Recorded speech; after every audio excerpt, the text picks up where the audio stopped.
Pemirsa, kita beralih ke informasi lain. Dewan Pengawas KPK melanjutkan sidang etik terhadap Ketua KPK, Firly Bahuri, atas dugaan bergaya hidup mewah.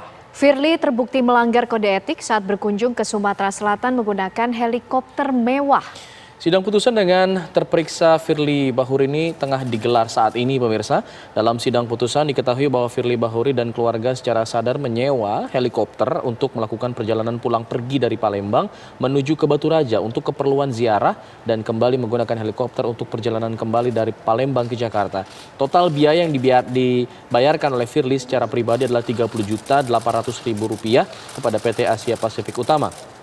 Hal yang memberatkan yaitu Firly tidak mengetahui perbuatannya tersebut melanggar kode etik. Dewan Pengawas KPK menghukum Firly dengan sanksi ringan berupa teguran tertulis 2 agar Firly sebagai terperiksa tidak mengulangi perbuatannya kembali.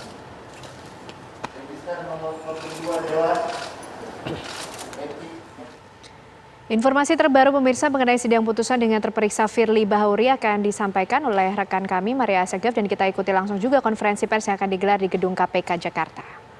Pengawas, karena ini telah diduga melanggar pasal 4 ayat 1 huruf C, pasal 4 ayat 1 huruf O, pasal 4 ayat 2 huruf M, dan atau pasal 8 ayat 1 huruf F Peraturan Dewan Pengawas 02 tahun 2020 tentang penegakan kode etik dan pedoman perilaku.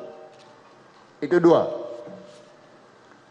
Dan kasus ini sebagaimana yang kita sudah saksikan tadi, sudah diputus oleh Majelis Dewan Pengawas yang ditunjuk untuk menyidangkan dugaan pelanggaran kode etik ini. Tentu Anda semua sudah mendengar dan mengikuti persidangan tersebut.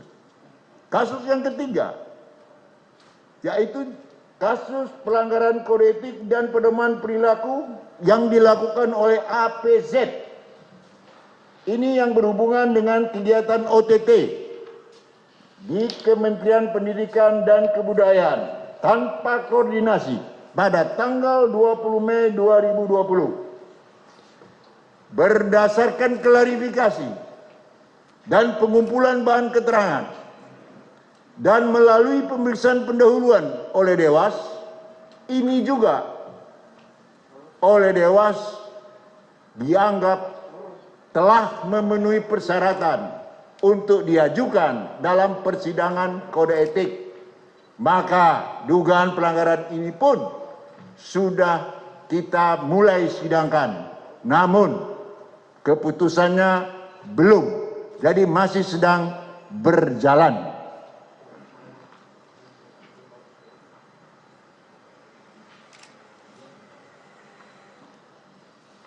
Persidangan kode etik ini sudah diatur di dalam peraturan Dewas 03 tahun 2020. Jadi tata cara persidangan yang telah dilakukan dalam 3 dugaan pelanggaran kode etik yang saat ini sudah disidangkan, itu semuanya berdasarkan ketentuan yang diatur di dalam Per Dewas 03 tahun 2020.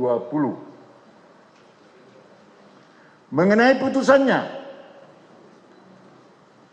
kasus yang pertama tentu Anda sudah tahu juga putusannya. Kemarin sudah diumumkan.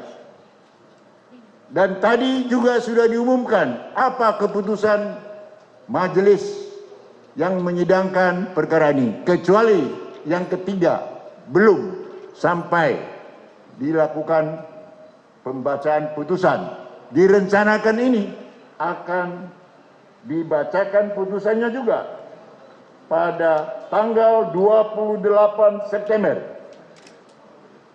2020.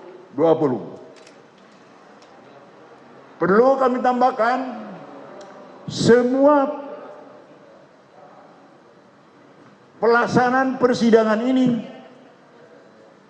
dari kacamata Dewan Pengawas sudah dapat diselesaikan dan berlangsung dengan aman, tertib, dan lancar, walaupun terjadi beberapa waktu yang lalu ditunda-tunda akibat daripada kondisi yang kita alami sekarang mengenai penyebaran penyakit COVID.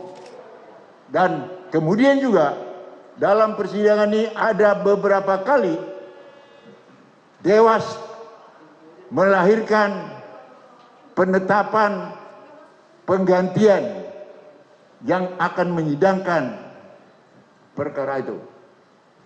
Saya rasa semua sudah tahu itu.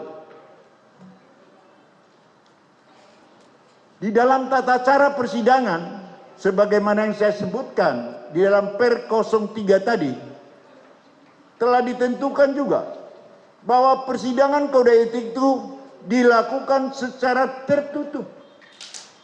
Tetapi di dalam pembacaan putusan itu dilakukan secara terbuka untuk umum.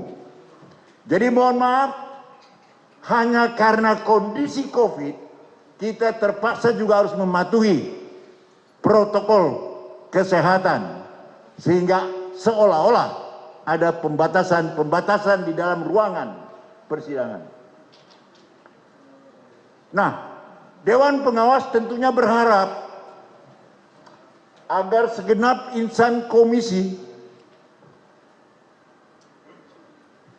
ke depan setelah dilakukannya persidangan kode etik ini agar senantiasa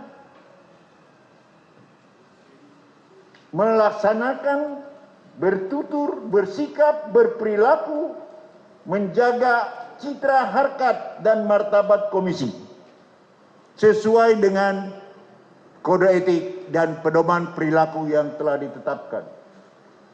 Sehingga dengan demikian, harapan kami dari Dewas,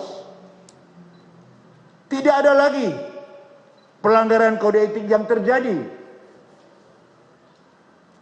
di lingkungan KPK ini yang dilakukan oleh insan KPK. Semoga begitu. Itu harapan dari Dewas.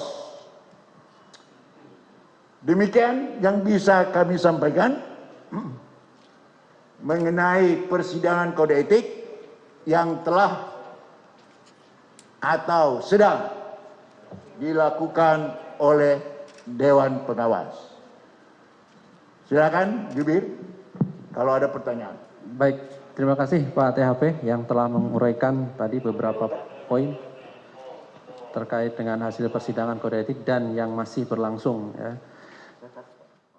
Ya, baru saja kita dengarkan keterangan pers dari Ketua Dewan Pengawas yang memutuskan bahwa Firly Bahuri, Ketua KPK, melanggar kode etik dan diberikan sanksi ringan, dan Dewan Pengawas mengharapkan tidak ada lagi pelanggaran kode etik yang dilakukan oleh anggota-anggota KPK dan juga pimpinan KPK dalam hal penanganan korupsi.